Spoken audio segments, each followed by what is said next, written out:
This story is dedicated to the 1,000 graduates of West Point who happened to be serving as U.S. Army officers in 1861 when the Civil War broke out.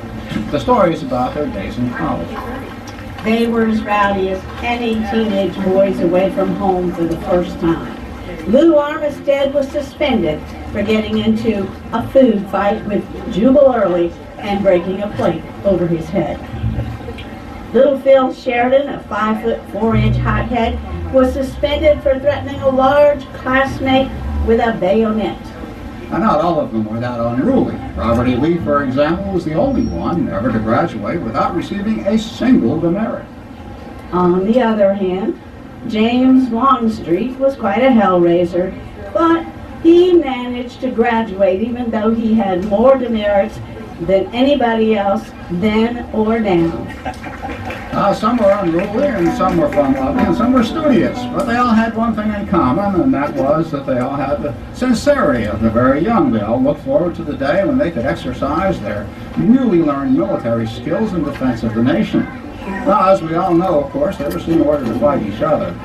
But this song takes us back to their happier days in college when they would gather at Benny Haven's Tavern on Friday nights. They would splash their beer mugs around and they would sing this song. And be sure you sing with us if you know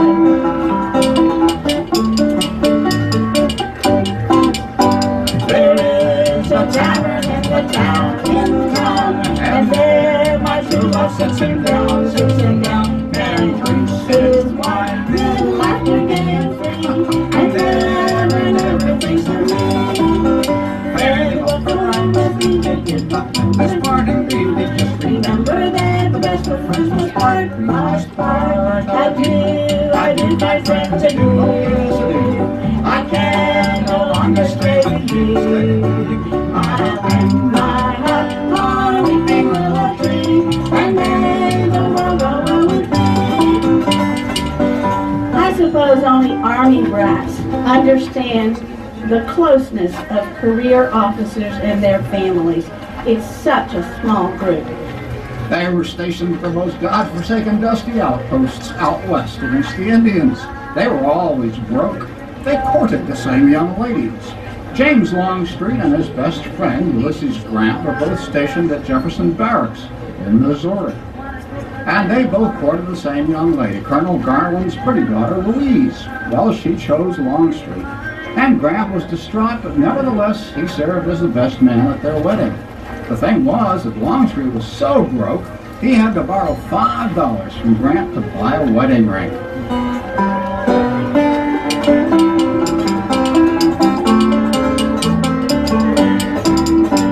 He led me for a dance so dark and so dark. Each Friday night they used to spark, and now my love wants to do me. Takes that dark damsel on his knee. I must be beaten, not let this parting grieve. Just remember that the best of friends must part. I do, kind friends, I do, yes I do. I can no longer stay with you. I'll hang my hat on a weeping willow tree, and may the world go well with me. Well, sometime later, when Longstreet was on his way to Richmond to put on a Confederate uniform, he stopped at the barracks in St. Louis where Grant was stationed. He wanted to return the $5 to a man who had become a hated Yankee. Well, Grant refused to accept the $5 from a man who had become a traitor to the United States of America. As you can imagine, they were soon crying in each other's beers. Well, now, Winfield Hancock and Lou Armistead were also best friends, and they were both stationed in California during the war against Mexico, and they both fell in love with the same young lady.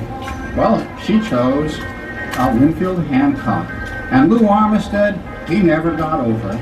He continued to love Elmira secretly in his heart until the day he died. Shh, it's a secret. Secretly in his heart until the day he died at Gettysburg, shot by Hancock's men.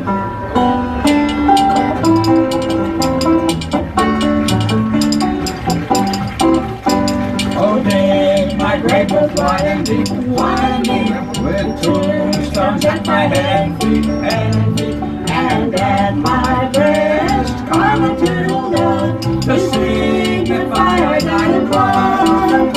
Very well, but I must leave me, do not let this parting grieve me. Just remember that the best of friends must part, must part. I do, kind friends, adieu. Oh yes, I do.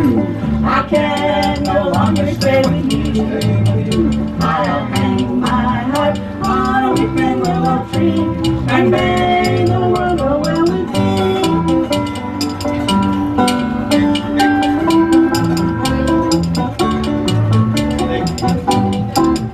Now, George McClellan and Ambrose A.P. Hill were not friends, but they both courted General Marcy's beautiful daughter, Nellie. She loved Hill, but her father insisted that she marry McClellan, and so she did. Hill never got over the rejection. It seemed that he had a score to settle on the peninsula and at Sharpsburg. Every morning, Hill's artillery would rain down on McClellan's headquarters, blowing craters in the ground and sending supply wagons through the air, end over end. Sleepy officers would roll out of their cots and moan, "It's Hill again! My God, Nellie, why didn't you marry him?"